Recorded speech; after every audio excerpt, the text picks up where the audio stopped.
بسم اللہ الرحمن الرحیم۔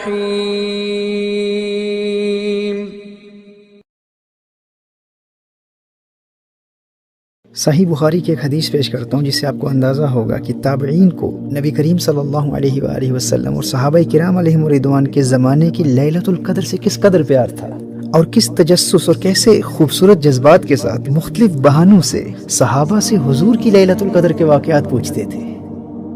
صحیح بخاری کی حدیث حضرت ابو سلمہ رحمہ اللہ جو کہ ایک تابعی ہیں اور حضرت عبد الرحمن بن عوف رضی اللہ تعالیٰ عنہ کے بیٹے ہیں، یہ ایک بہت بڑے عالم اور فقیہ تھے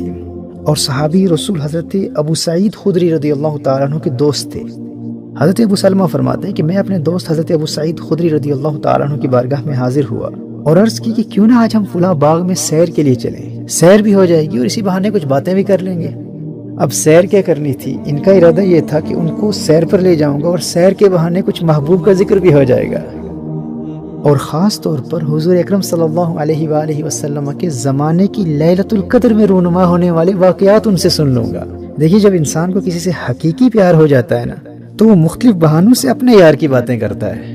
اب جب یہ روانہ ہوئے تو حضرت ابو سلمہ رضی اللہ تعالیٰ عنہ نے حضرت ابو سعید خدری رضی اللہ تعالیٰ عنہ سے پوچھا،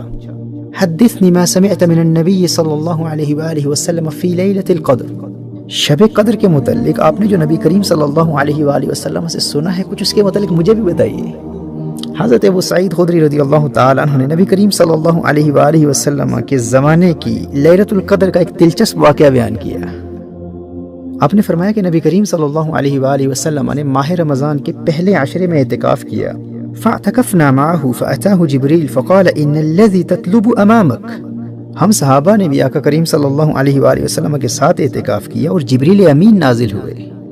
اور بتایا کہ آپ جس کی تلاش میں ہیں وہ آگے ہے، یعنی ابھی جس پہلے عشرے میں آپ لیلۃ القدر کو تلاش کر رہے تھے اس میں لیلۃ القدر نہیں تھی، لیلۃ القدر ابھی اس سے آگے ہے۔ چنانچہ نبی کریم صلی اللہ علیہ وآلہ وسلم نے دوسرے عشرے میں بھی اعتکاف کیا اور ہم صحابہ نے بھی حضور اکرم صلی اللہ علیہ وآلہ وسلم کے ساتھ دوسرے عشرے میں پھر اعتکاف کیا۔ اب ایک مرتبہ پھر جبریل امین آئے اور آ کر بتایا کہ آپ جس کی تلاش میں ہیں وہ آگے ہیں۔ اب یہاں ایک روایت میں یہ الفاظ ملتے ہیں کہ اس وقت صحابہ کرام علیہم رضوان اپنے گھروں کو روانہ ہو چکے تھے کیونکہ 20 دن مسلسل اعتکاف کے گزر چکے تھے، لیکن نبی کریم صلی اللہ تعالی علیہ وآلہ وسلم نے 20 رمضان المبارک کی صبح کو خطبہ دیا اور خطبے میں فرمایا کہ جس نے میرے ساتھ اعتکاف کیا تھا وہ لوٹ کے آ جائے اور پھر اعتکاف کرے، کیونکہ مجھے لیلۃ القدر دکھائی گئی ہے اور بلا دی گئی ہے۔ اب یہاں مختلف روایات ہیں، اس مقام پر ایک روایت میں یہ آتا ہے کہ تم لیلۃ القدر کو آخری عشرہ کی طاق راتوں میں تلاش کرو۔ اب یہاں نبی کریم صلی اللہ علیہ وآلہ وسلم نے اپنے خواب کا ذکر کیا کہ حضور اکرم صلی اللہ علیہ وآلہ وسلم کو کیا دکھایا گیا ہے۔ فرمایا انی رأیت کأنی اسجد فی تین وماء، فرمایا میں نے خود کو یوں دیکھا کہ گویا کہ میں مٹی اور پانی میں سجدہ کر رہا ہوں، یعنی اس وقت کی لیلۃ القدر کی ایک علامت دکھائی گئی کہ اس رات نبی کریم صلی اللہ تعالی علیہ وآلہ وسلم یوں سجدہ کریں گے کہ مٹی اور بارش کی برسات کی وجہ سے زمین پر گارا ہوگا۔ حضرت ابو سعید خدری رضی اللہ تعالیٰ عنہ ارشاد فرماتے ہیں کہ اس وقت مطلع اس قدر صاف تھا کہ آسمان پر بادلوں کا نام و نشان تک نہ تھا۔ فرمایا لیکن ہم کیا دیکھتے ہیں کہ اچانک آسمان پر ایک پتلا سا بادل کا ٹکڑا آیا، اور ایک روایت میں ہے کہ دیکھتے ہی دیکھتے ہمارے سروں کے اوپر بادل کا وہ ٹکڑا پھیل گیا۔ نماز کی تکبیر ہوئی، نبی کریم صلی اللہ علیہ وآلہ وسلم نے نماز پڑھی، کہا کہ مسجد کی چھت کھجور کی شاخوں سے بنی ہوئی تھی، لیکن اس وقت اس قدر برسات ہوئی کہ مسجد کی چھت سے پانی ٹپکنے لگا۔ فرأیت رسول اللہ صلی اللہ علیہ وآلہ وسلم یسجد فی الماء والطین، جیسے نبی کریم صلی اللہ علیہ وآلہ وسلم نے بیان فرمایا تھا بالکل اسی طرح حضرت ابو سعید خدری رضی اللہ تعالیٰ عنہ ارشاد فرماتے ہیں کہ میں نے نبی کریم صلی اللہ تعالیٰ علیہ وآلہ وسلم کو مٹی اور پانی پر سجدہ کرتے دیکھا، حتی رأیت اثر الطین فی جبہتہ، یہاں تک کہ میں نے نبی کریم صلی اللہ تعالیٰ علیہ وآلہ وسلم کی پیشانی پر خاک طیبہ کا اثر دیکھا۔ طیبہ کی مٹی آقا کی پیشانی کے بوسے لے رہی تھی۔ ہم تو یوں کہیں گے نا کہ گویا کہ زمین سے خاک طیبہ اور آسمان سے بارش دونوں مل کر لیلۃ القدر میں ہمارے آقا کریم صلی اللہ تعالیٰ علیہ وآلہ وسلم کے چہرہ انور سے برکتیں حاصل کر رہے تھے۔ حضرت ابو سعید خدری رضی اللہ تعالیٰ عنہ ارشاد فرماتے ہیں کہ اس واقعے سے اس کی تصدیق ہو گئی جو حضور اکرم صلی اللہ علیہ وسلم کو دکھایا گیا تھا، یعنی مطلع بالکل صاف تھا اور آسمان پر دور دور تک کہیں بھی بادل نظر نہیں آ رہے تھے، اور پھر اچانک ایک بادل کا ہمارے سروں کے اوپر آ جانا اور مسجد پر بارش کی برسات اور حضور اکرم صلی اللہ علیہ وآلہ وسلم کی نماز اور سجدے کی بالکل وہی کیفیت جو حضور اکرم صلی اللہ علیہ وآلہ وسلم نے ہم سے بیان کی تھی، جب ہم نے اپنے سچے آقا صلی اللہ علیہ وآلہ وسلم کے پہلے سے بیان کردہ اس منظر کو اپنی آنکھوں سے دیکھ لیا تو اس بات کی تصدیق ہو گئی کہ وہی رات لیلۃ القدر تھی۔ اس انتہائی عقیدت اور محبت کے جذبات سے مزین حدیث سے آپ کو اس بات کا کسی حد تک اندازہ ہو چکا ہوگا کہ صحابہ و تابعین علیہم رضوان نبی کریم صلی اللہ علیہ وآلہ وسلم کی نسبت سے اس رات سے کس قدر پیار کیا کرتے تھے، اور نبی کریم صلی اللہ علیہ وآلہ وسلم کی نسبت سے حاصل ہونے والی نعمتوں کا مختلف بہانوں سے ذکر کرتے ہوئے حضور کی یادوں میں کھوئے رہتے تھے۔ نہ غرض کسی سے نہ واسطہ، مجھے کام اپنے ہی کام سے، تیرے ذکر سے، تیری فکر سے، تیری یاد سے، تیرے نام سے۔ ان کی یاد ہے ہی ایسی، ان کی یاد سب غم بھلا دیتی ہے۔ ان کے نثار کوئی کیسے ہی رنج میں ہو، جب یاد آ گئے ہیں سب غم بھلا دیے۔ ان کا اپنا مقام کیا ہوگا جن کی یاد ہی سارے غم بھلا دیتی ہے۔ یہ نوازشیں، یہ عنایتیں غم دو جہاں سے چھڑا دیا، غم مصطفیٰ تیرا شکریہ مجھے جینا مرنا سکھا دیا، صلی اللہ تعالی علیہ وآلہ وسلم۔ دیکھیے سورۃ القدر وہ سورت ہے جس میں شروع سے آخر تک لیلۃ القدر کی فضیلت بیان کی گئی ہے، اور یہ تمام سورت اسی رات کی اہمیت اجاگر کرنے کے لیے نازل ہوئی ہے۔ سیدنا حسن بصری رحمہ اللہ ارشاد فرماتے ہیں کہ سورۃ الکوثر سورۃ القدر سے پہلے نازل ہوئی۔ انا اعطیناک الکوثر، سورۃ الکوثر میں اللہ نے اپنے حبیب کریم صلی اللہ تعالی علیہ وآلہ وسلم کو الکوثر کی صورت میں ایک عظیم تحفہ عطا فرمایا تاکہ حضور خوش ہو جائیں۔ محبوب کی رضا کی خاطر، محبوب کو خوش کرنے کے لیے نبی کریم صلی اللہ علیہ وآلہ وسلم کو ایک بہت بڑا تحفہ الکوثر کی صورت میں عطا فرمایا۔ لیکن وہ کریم آقا اس وقت تک خوش ہوتے ہی نہیں جب تک اپنی امت کو خوش نہ کر لیں۔ حضرت حسن بصری فرماتے ہیں کہ نبی کریم صلی اللہ تعالی علیہ وآلہ وسلم کو اپنی امت کے لیے بھی تحفہ چاہیے تھا۔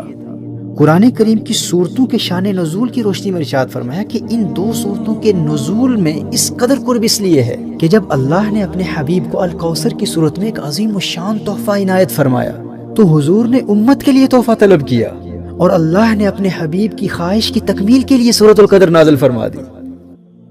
گویا کہ اللہ ارشاد فرما رہا ہے محبوب تجھے خوش کرنے کے لیے تجھے تحفہ دیتا ہوں، انا اعطیناک الکوثر، اور اگر امت کی خوشی کے بغیر تو خوش نہیں ہوتا تو انا انزلناہ فی لیلۃ القدر، نزول سورۃ القدر کے ذریعے تیری خوشی کی خاطر، تیرے صدقے تیری امت کو لیلۃ القدر کا تحفہ عطا کرتا ہوں۔ تو نبی کریم صلی اللہ علیہ وآلہ وسلم کے سچے عاشق جو پورا سال بے چینی سے اس رات کی راہ دیکھتے ہیں اور ہر سال ماہ رمضان میں اس خاص رات کی تلاش اور اس کے حصول کے انتظار میں بےتاب رہتے ہیں، ایسا کیوں ہوتا ہے؟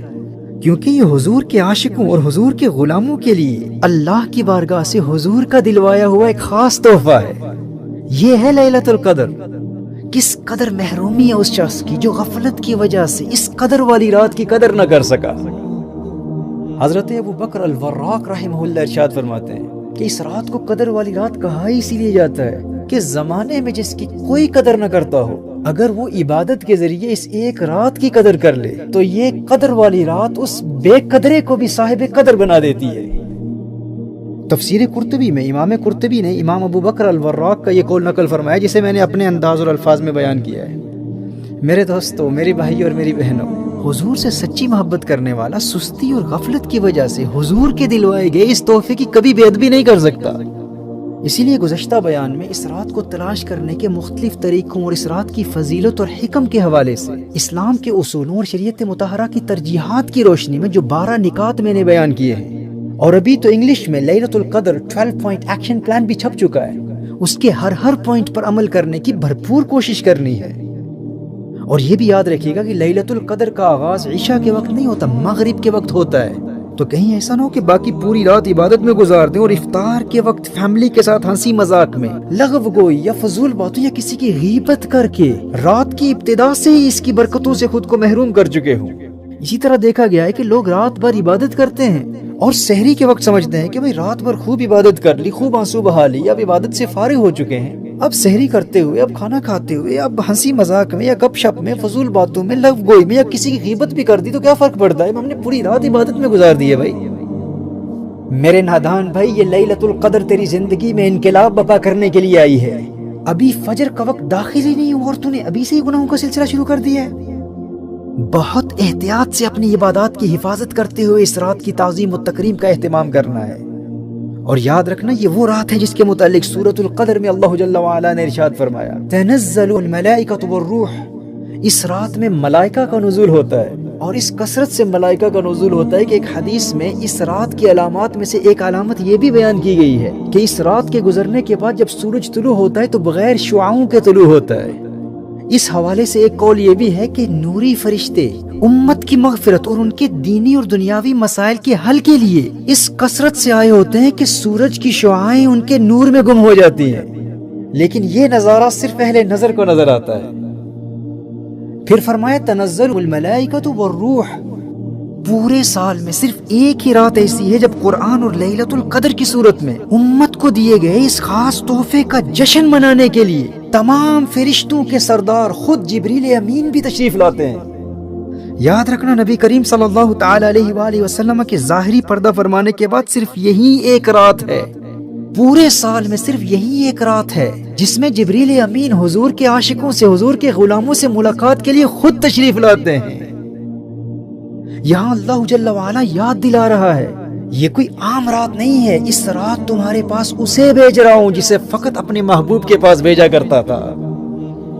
میرے بھائی اور میری بہنوں، اس رات کو قدر والی رات اس لیے بھی کہا جاتا ہے کیونکہ اللہ نے سب سے زیادہ قدر والے فرشتے کو سب سے زیادہ قدر والی کتاب کے ساتھ سب سے زیادہ قدر والے رسول کے پاس بھیجا، اور اب قیامت تک سب سے زیادہ قدر والے رسول کے صدقے سب سے زیادہ قدر والی امت کی طرف صرف اسی رات سب سے زیادہ قدر والا فرشتہ خود آیا کرے گا۔ اسی لیے تو یہ رات قدر والی رات ہے۔ یہ وہ رات ہے جس سے جبریل امین بھی پیار کرتے ہیں اور نبی کریم بھی پیار کرتے ہیں صلی اللہ تعالی علیہ وآلہ وسلم۔ ہمیں اس رات سے اسی لیے تو پیار ہے نا کیونکہ یہ حضور کے دور کی رات ہے، یہ رات مصطفیٰ کے زمانے کی رات ہے، سجدے سے آج سر نہ اٹھانے کی رات ہے، گل کر دو سب چراغ کے اندر ہو روشنی، یہ رات تو دلوں کو جلانے کی رات ہے۔ کس قدر محرومی ہے اس شخص کی جو اس رات زندہ تو ہو لیکن اپنے مردہ دل کو زندہ نہ کر سکا۔ یہ رات مصطفیٰ کے زمانے کی رات ہے، سجدے سے آج سر نہ اٹھانے کی رات ہے، گل کر دو سب چراغ کے اندر ہو روشنی۔ اگر باطنی روشنی چاہتے ہو تو ظاہری چراغوں کو بجھانا پڑے گا، اپنی آنکھوں کو بند رکھنا پڑے گا، دنیا کے حسن سے کنارہ کرنا پڑے گا، پھر دل کی آنکھ کھلے گی۔ ہو دید کا جو شوق تو آنکھوں کو بند کر، ہے دیکھنا یہی کہ نہ دیکھا کرے کوئی۔ اور پھر کہتے ہو کہ انہیں دیکھنا چاہتا ہوں لیکن دنیا کی چراغوں کو بجھانے کے لیے بھی تیار نہیں ہوں، چاہتا ہوں کہ دل کی آنکھ کھل جائے لیکن میں یہ ظاہری آنکھیں بند تو نہیں کر سکتا، میں موویز بھی دیکھوں گا، بدنگاہی بھی کروں گا، لیکن انہیں بھی دیکھنا چاہتا ہوں۔ کوئی قربانی دینے کے لیے تیار نہیں ہو سکتا لیکن انہیں دیکھنا چاہتا ہوں۔ دنیا کے ہر کام کے لیے قربانی دینے کے لیے تو تیار ہے لیکن ان کی رضا، ان کی خوشی کے لیے کچھ قربان نہیں کر سکتا۔ تو نے عشق کو کھیل سمجھ رکھا ہے۔ کل تک جو قوم کھیلتی تھی شمشیروں کے ساتھ آج فلمیں دیکھتی ہے ہمشیروں کے ساتھ۔ تو شمشیروں کے ساتھ کھیلنے والا تھا، آج اپنی بہنوں کے ساتھ موویاں دیکھنے والا بن گیا اور پھر ان سے محبت کا دعویٰ بھی ہے۔ یہ وہ رات ہے جو تیرے باطن میں ایسا انقلاب برپا کر دے گی کہ تو دنیا کی ہر خواہش قربان کرنے کے لیے تیار ہو جائے گا، بس خلوص نیت سے اس قدر والی رات کی قدر کر لے۔ گل کر دو سب چراغ کے اندر ہو روشنی، یہ رات تو دلوں کو جلانے کی رات ہے۔ آئے ہیں آج ہم کو فرشتے خریدنے، آئے ہیں آج ہم کو فرشتے خریدنے، یہ عشق کی دکان سجانے کی رات ہے۔ چلتے ہیں آؤ ساقیے کوثر کی گھاٹ پر، یہ حشر تک کی پیاس بجھانے کی رات ہے۔ آہوں سے سسکیوں سے دعا سے درود سے، عرش خدا کا پایا ہلانے کی رات ہے۔ پہچانتے بھی ہو کہ نہیں اپنے آپ کو، آئینہ زندگی کو دکھانے کی رات ہے۔ سجدوں کے ساتھ ساتھ مظفر حیات کو، گرویدہ جہاد بنانے کی رات ہے۔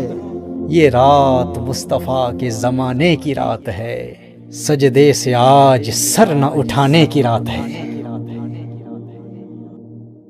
ویڈیو کو اپنے دوستوں کے ساتھ ضرور شیئر کیجیے گا اور اس ویڈیو میں کمنٹ کر کے ہمیں لازمی طور پر بتائیے گا کہ آنے والے وقت میں آپ کس طرح کی ویڈیوز دیکھنا پسند کرتے ہیں. اور اگر آپ نے ابھی تک ہمارا چینل سبسکرائب نہیں کیا تو فوراً سبسکرائب کیجیے, ساتھ ہی بیل آئیکن پر کلک کریں تاکہ مزید آنے والی ویڈیوز جو وقتاً فوقتاً آپ کے لیے اس چینل پر اپلوڈ کرتے ہیں وہ آپ کو وقت پر ملتی رہیں اور آپ ان سے مستفید ہوتے رہیں. اگلی ویڈیو تک ہمیں دیجیے اجازت, اپنا خیال رکھیے گا. اللہ حافظ.